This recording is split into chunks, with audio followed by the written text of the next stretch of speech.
Welcome back. Growing up isn't easy, but add to that coming of age in a global pandemic, as well as social unrest, and growing up becomes downright hard. So, to help us help our daughters navigate these unprecedented times, is the author of Rooted, Resilient, and Ready Empowering Teen Girls as They Grow, Lindsay Seeley. Thank you so much for joining us, Lindsay.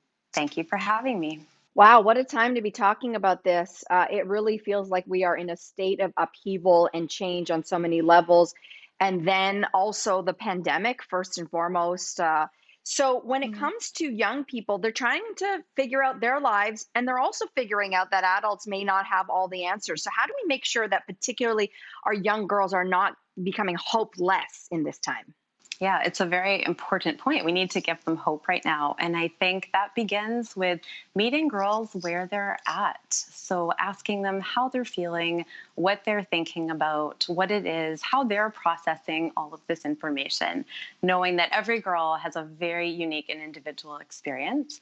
And I think at the same time, we might not know what's happening or what's going to happen, but a lot of assuring that we are their safety net. We're in this together. We are going to get through it together. And this might sound strange, but I am helping girls realize that this is also an opportunity to get ready to think about what's next for them, what they want to do, who they are becoming, and maybe now more than ever, starting to think about these social issues that they can start to prepare for, get ready for, and even get excited for when we know the when life becomes a little bit more certain.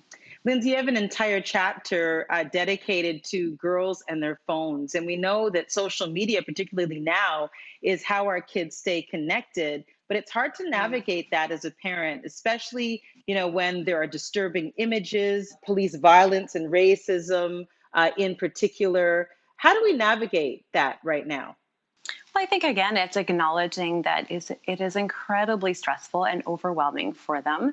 And at the same time, we know they're going to be on their phones. They are their lifeline. So let's make sure they're getting accurate facts, that what they see is fact, not fiction. They're looking at good, reliable sites.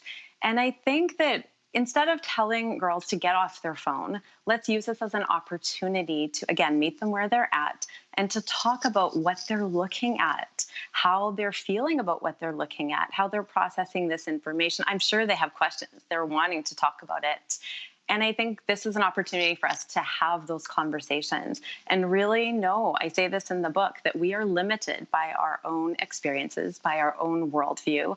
And Marcy, you're going to have a different conversation with your kids, as Mel will, and as I will. And this is a great time to bring more people into the conversation, to get a diversity of conversations and perspectives, to open up her worldview. And, I've said this before, and I'll keep saying it. We also need to encourage balance. There has to be a time where they can get off their phones and they can go from virtual to real, and to get outside, to ground themselves in nature, to have real conversations, to start to create, dream, imagine, all those things that are going to be such a nice break from what they're seeing on their screens.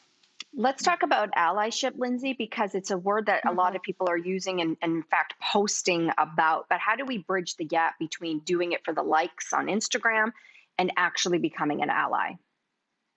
Yeah, we don't want girls to become apathetic to what they're seeing. We want them to become, if anything, more empathetic. And we do that by really encouraging them to expand their social circles, to start talking to people, to hear their stories, to empathize with other people's challenges and pain, to really learn to listen, to make someone else's story all about them and to not make it about us.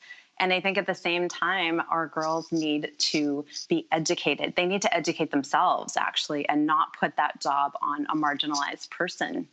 And with this knowledge, something happens. Girls get filled with that information and they become passionate and they become purpose driven. And that means they'll be much more confident to speak up for injustices, to stand up for someone who's not being treated well. And I know the girls I work with often experience being in a restaurant and someone is treated differently and poorly, or having a security guard follow them around at a store.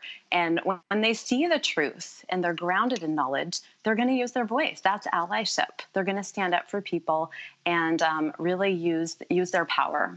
Lindsay, you lay out in the book how often girls will wear masks that might help them when they're vulnerable, but it does disconnect them from their true selves. So, how can we encourage them to tap back into who they are, into their true selves, and establish a sense of purpose? Girls do definitely have what I call supergirl syndrome, and that is they try to be all things to all people, and they really focus on achievement and accomplishment to prove their worth.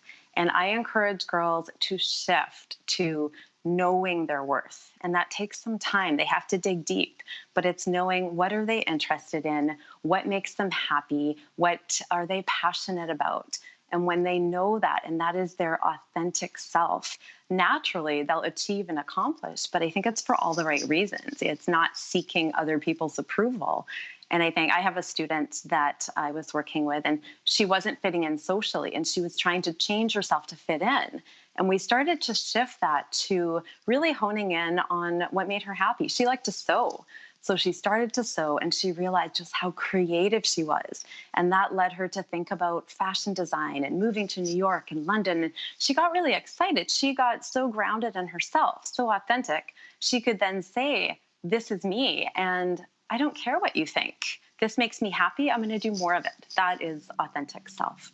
My daughter's 6, and right now she talks a lot and tells me everything. But there will be a day, I'm sure, in teenagehood or as it approaches, that will change dramatically, and she may not choose to speak to me first and foremost. So, how do we make sure that we keep the lines of communication open, especially as girls enter that adolescent phase? Yeah, I think now more than ever, girls are on their screens and they're in their bedrooms. And sometimes this isolation is a sign of stress and anxiety. It is their coping tool.